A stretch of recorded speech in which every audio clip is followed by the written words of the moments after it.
Итак, друзья мои, хочу подарить вам еще одну защиту, поскольку сейчас у нас не простые времена. Мы все переживаем за своих родных и близких, да и за себя в том числе.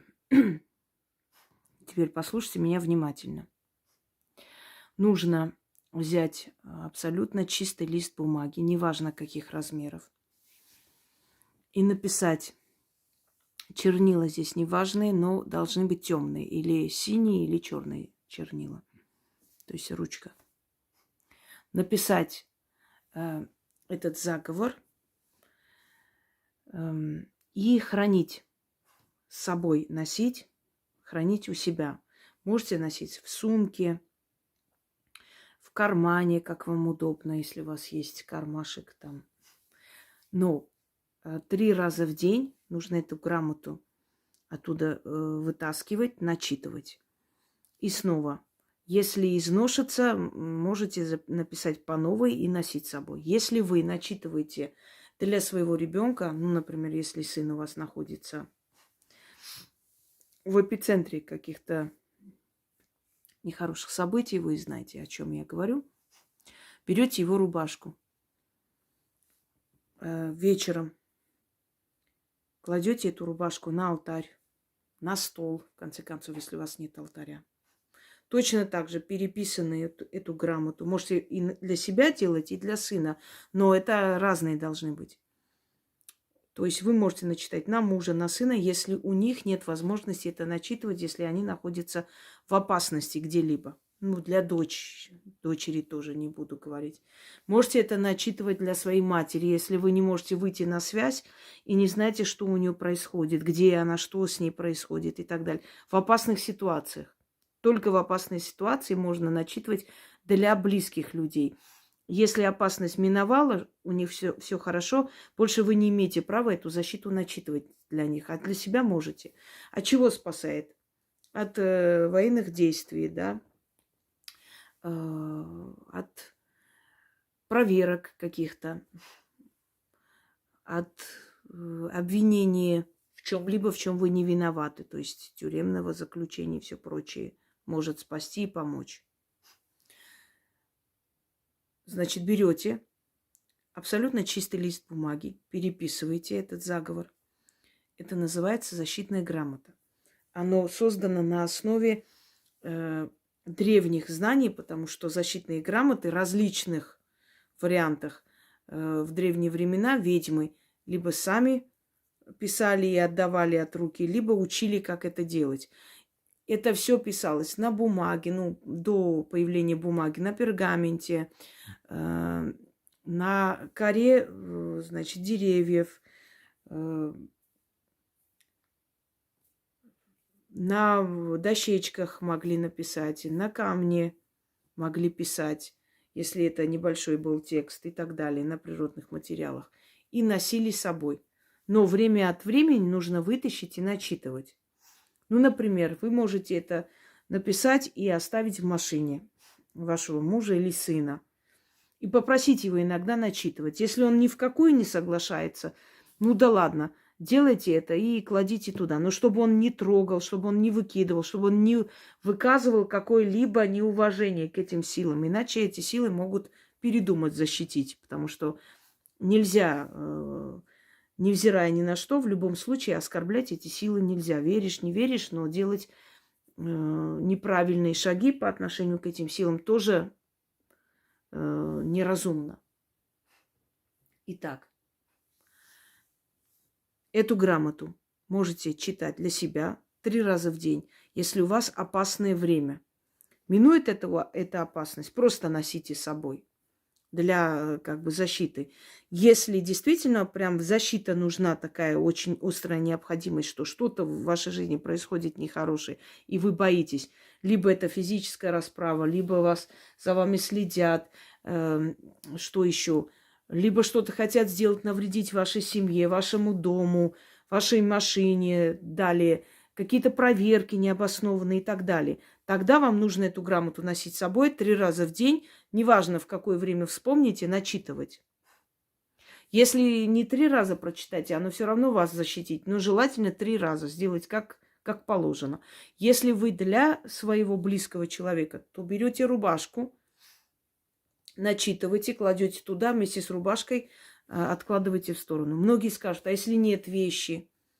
К сожалению, если нет вещи, тогда это уже никак не получится. Тогда нужно просто им сообщить, чтобы они сами для себя написали и начитывали. Эта защита может помочь просто, если читать. Но она намного сильнее работает, если ее записать и носить. Именно поэтому это называется защитная грамота. Слова, написанные там, защищают владельца. Вы можете перед вылетом это написать, начитать и спокойно улететь в другую страну, с вами ничего не случится. Вы будете эту защиту носить с собой. Вы можете это переписать и спрятать в 4 углах вашего дома. Если вы боитесь там грабежа, нападения, пожара или чего-нибудь еще, если у вас есть такие, скажем так, подозрения, если вы одни живете, может быть, где-то вокруг вас никого нет, вы боитесь, вот у вас дом только один, там в этом районе или где-то на окраине, да, вы можете это все написать и сложить в 4 углах вашего дома. Эта защитная грамота будет оберегать. Итак, как написать, что делать, я вам уже объяснила. Теперь я вам, собственно говоря, выдаю текст. Здесь никак не нужно откупаться. Нет такой необходимости, потому что откупом является ваша положительная энергия, которую вы получаете каждый раз, когда вы чувствуете себя защищенным. Здесь не нужно откупаться. Никак. Здесь силы берут именно энергию радости, то есть спокойствие, радости, они этим питаются. И еще больше защищают, еще больше помогают в трудной ситуации, чтобы ваш вот этот вот внутренний подъем, радость опять их питала. Текст следующий. Иду я через двери ворота, через ворота во чисто поле. Посреди поля соляной столб стоит, под ним мертвая голова, во рту у нее свиток. На том свитке спасительные слова. Кто тот свиток в руки возьмет, да кто те слова прочтет, к тому дух-хранитель придет. Под крылом духа он защиту найдет. Будет защищен. Везде и всюду он будет спасен. От зверя бегущего, от гада ползучего, от пули и стали, от воды и огня, от полона и ворога, от супостата и убийцы. Кто на него нападать станет, тот соляным столбом станет. И ворог от него отстанет. У мертвой головы губы медные, зубы каменные, язык жезлом. С этого часа, с этой минуты я себя защитным ключом запираю и от врагов ограждаю, заговором могучим себя спасаю. Ключ, замок, язык, заклинаю. Иду я через двери ворота, через ворота во чисто поле.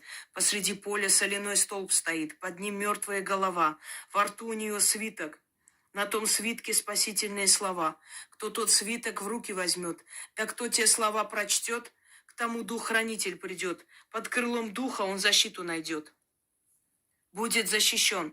Везде и всюду он будет спасен. От зверя бегущего, от гада ползучего, от пули и стали, от воды и огня, от полона и ворога, от супостата и убийцы. Кто на него нападать станет, тот соляным столбом станет. И ворог от него отстанет. У мертвой головы губы медные, зубы каменные, язык жезлом. С этого часа, с этой минуты я себя защитным ключом запираю и от врагов ограждаю, заговором могучим себя спасаю. Ключ, замок, язык, заклинаю. Иду я через двери ворота, через ворота во чисто поле. Посреди поля соляной столб стоит, под ним мертвая голова, во рту у нее свиток. На том свитке спасительные слова. Кто тот свиток в руки возьмет, да кто те слова прочтет, к тому дух-хранитель придет. Под крылом духа он защиту найдет. Будет защищен. Везде и всюду он будет спасен. От зверя бегущего, от гада ползучего, от пули и стали, от воды и огня, от полона и ворога, от супостата и убийцы. Кто на него нападать станет, тот соляным столбом станет. И ворог от него отстанет. У мертвой головы губы медные, зубы каменные, язык жезлом. С этого часа, с этой минуты я себя защитным ключом запираю и от врагов ограждаю, заговором могучим себя спасаю. Ключ, замок, язык, заклинаю. Итак, друзья мои, 3 раза в день по 1 разу читать. А все остальное я вам уже объяснила. Защищайте себя и своих детей. Если вы читаете для своего ребенка или близкого человека, я объяснила, каким образом, то вместо себя называйте имя этого человека. Все остальное точно так же. Удачи вам и всех благ.